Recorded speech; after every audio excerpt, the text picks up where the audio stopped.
Welcome to the Working Man Committee Podcast. I'm your host Brandon T, and happy Monday to you.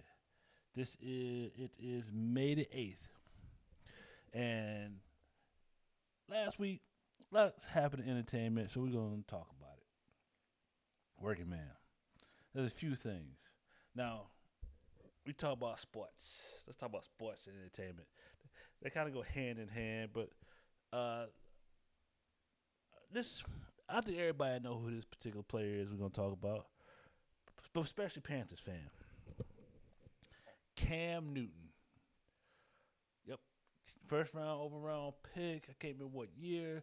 And Riverboat Ron was hired for the first time as a head coach during that same time. So Riverboat was hired, and then Cam Newton was drafted, and then we were off to the races. Best quarterback play since Jake Delhomme. Like I said, I'm gonna tell you this, y'all.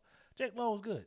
I know a lot of people, focus on Jake Delhomme's last year after that Super Bowl where he had the Tommy John and couldn't really throw the ball anymore. And then so that goes back to what the 49ers will do with Brock Purdy. Because like I said, Jake Delhomme had that surgery, same, and it was never the same again. And so forth. And we'll see, like I said, 49ers, do y'all think Brock Purdy will recover? And so forth. But like I said, let's talk Cam Newton. Let me get something up here. Let's talk Cam Newton. Where my Cam Newton slide at? There, wrong spot. Close that. No, that's not. That's too soon. Let's talk.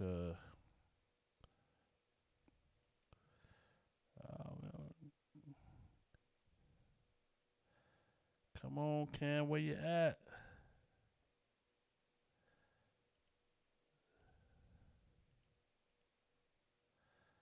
All right. Looks like Cam Newton slide didn't load. But just the matter here is on Cam Newton. Cam Newton was in an interview with Justina Anderson last week, and they was talking about sports and everything and so forth. And what came up in the interview was Cam Newton says his appearance is hindering him from getting a job in the NFL. Yeah, his appearance. So like I said, just not let me be great today. Why you not let me be great today? That's no, anyway. Let's see. There we go. So Cam Newton's style here has definitely transformed. Let's see if we get the. So when Cam Newton came into the league, let's see. When Cam Newton came to the league, he was this. And we all joked about how Jerry Richardson had him come in looking like Obama. It was the what I'm saying, no frills, what I'm saying, fade all the way. And then so forth. And then as Cam got to his second contract and so forth, Cam started to grow his hair out and experiment with his style. And I used to tell people, I'm a Panthers fan, so I've been a Panthers fan since day one, 94 actually, when they first came in. 95 is when they got the stadium and so forth. I've been a fan. I used to tell people, they used to beat me up on Cam. Look at Cam's outfits and so forth. Look at what I'm saying? Look how Cam looks. I used to make like, man, that's that Atlanta stuff, man. Yo, get that man a break. He's from Atlanta, so they more expressive to say down there and so forth. But like I said, so with him and Justina Anderson had a conversation about overall, and then like I said, his appearance came up, and he said that he know for sure, talking to some people, that his appearance, hairstyle, clothes, all that stuff, where he carries himself, is hindering him from getting a job in the National Football League, which he wants to play, he says. And so, the question was, are you going to change to forward? He like, no, I'm not going to change. I want to play, but I'm not going to change. So that turns into one thing. See, I'm going to tell you this, though. Let's think back. If he would, like I said, the New England experience messed him up in a way, because he didn't get the COVID stuff, so he missed time for COVID while getting COVID.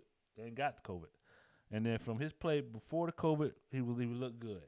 After the COVID, he was having trouble throwing the ball, and he said he was in a fog, COVID fog, and so forth. And the plays were so complex over there, they used to call it he had trouble focusing. And so that right there hindered him there. And then going forward, then like I said, when he went to Carolina, back again, I mean that was just, you know what I'm saying, the new owner, David Tepper and so forth, just saying, hey, can we get some fans in the stands just because Cam there for that last little bit. But I look at it like this, y'all. I mean, I feel Cam want to express himself and so forth, grow your hair out, and you know what I'm saying. Cause like I said, he's multi-millionaire, but playing the sport, own businesses, and he's got the, you know what I'm saying, media stuff he do and so forth, and he's in the limelight a little bit, right? So it's to the point where he wants to be him while doing that, but also play football. So I look at it like this, Cam. You know, I'm a fan. You know what I'm saying? You can't. You was at Panthers Nation, and so it's either this. It's either you get some guarantees and from them, and then they tighten up. You know what I'm saying? Cut your hair, or whatever. I mean, hair always grow back, and then go from there, or give up on the dream altogether, and then go to your other endeavors. Like I said, trying to force them that barely hire a black coach to in turn let you do whatever you want to do is not going to happen. They're not going to happen. You've seen it on countless players that, hey, when the league look over there, they done with you, they done with you, no matter are you talented or not talented, and so forth. So hopefully, you'll say Cam figures out what he wants to do and how he wants to do it. But like I said, I am a fan. Like I said, that 2015 season, we should have went undefeated that season. When we lost we always had trouble when we go to Atlanta. Cause that, you know what I'm saying, some of my drinking buddies we watch a game and so forth. We always like when we go to Atlanta, he's like they don't do the normal stuff when you go on the road. They like, everybody go to Cam house and hang out at Cam house, and then they can't play the next day because they was over there hanging out at Cam house. But anyway, the Cam, hey man, like I said, it's been a while. Just enjoy your endeavors, my brother. Like I said, Panthers Nation, I'm pretty sure they'll put you in the ring of honor and all that good stuff. You know, said you had a good career. All right, y'all. Let's move on to the next topic. Is Eboni K. Williams. If I don't know who she is, I think she's on Real Housewives and one of them shows. And you see here, her and Ayanna Van Zam had a conversation. And when you, like I said, I'm gonna take this. When people say stuff, there's two ways people say things. You know what I'm saying? They say it in the abstract. Like I said, if you watch a lot of these podcasts and so forth, and you know what I'm saying, it's that, especially on relationship podcasts, is that, you know what I'm saying, they say something in the abstract, men want X, Y, Z. Women say men want X, Y, Z, and then vice versa. Men be like, women want X, Y, Z. And then you got the other side of women like, well, I need to be taken care of like a little child, and so forth. So you got all that in the abstract. It's just saying the words. I'll tell you, we need more farmers and podcasters. But anyway, so that's all said in the abstract. So with her, Eboni K. Williams is, since she's pro-black in the abstract, right? So you just throwing words in the abstract, not pointing them down and so forth. It turns into one thing. But once you start to dial things down into a person that throws stuff in the abstract, you will find a lot about them and so forth. And so she had a conversation with Ayanna Van Zam, and there was a conversation going on, hitting points and so forth, but it came down to the point where I think Ayanna Van Zam says a lot of women are just men with dresses. Nope. We ain't talking about, you know what I'm saying, the alphabet game. What she's saying is how a lot of women are in their lifestyle playing a very masculine role and so forth. And so forth. And then the question was to her, would she date a bus driver? Meaning he ain't want a superhero type dude. He's just a regular dude because you would be led by him at her status. And so forth. Like I said, I think she's a lawyer and then like I said, she on TV shows and so forth. And she was like, she couldn't date a bus driver. She the only way she would date a bus driver, he had to own the bus.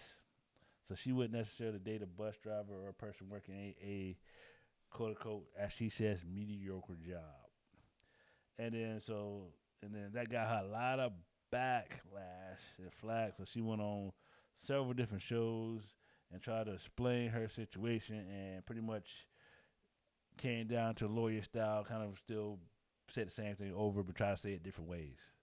You know how if you watch some of these lawyer shows, they even go, you know what I'm saying, they what they try to do, even like law enforcement do. They try to ask you the same question, but they try to figure out different ways to ask you the question to see if they get you to think a different way. And that's part of what she's been doing here on all these different outlets and so forth. They've been saying the same thing, but try to clean it up. And so, like I said, she has, like I said, in the abstract. Let's go back to the abstract. In the abstract, she's pro-black, and she's pushing for black men to do stuff and so forth. But then, like I said, directed to her, took it out of the abstract, put it directly on her. Ah, I ain't no mediocre job for her. You gotta be a superhero dude for her, and so forth. And this is the problem I have, y'all. Working man, like I said, we all working, man. We all do what we do to make a living, take care of ourselves, take care of our families, and so forth, and give ourselves outlets and pleasures and so forth. And like I said, there can be people that don't like what you do, and like I said, women. I want to say women and men, both have your preferences of whatever you like and stick to your preferences, 100%. But this is what I think: when you are sharing your preference and how you feel about things, stay with what you like. If you stay on the term of what you like and leave what you don't like out of the conversation, then it's more palatable for the person that doesn't fit your qualifications. Like I said, your standards might be high, and if you start bringing out things you don't like, you be done hit more people with that, you know, what I'm saying, shock than saying, hey, I need a guy like this, I need a guy like that, and so forth and so forth and so forth. And like I said, hopefully, like I said, hopefully it sparked the conversation. Hopefully she understands that, hey, she should have went with more what she like and don't like. But I mean, hey, but it's all shock TV and reality TV at the end of the day, right? With that being said, this has been a Working Man Community Podcast. I'm your host, Brandon T, and we will see you later. Peace.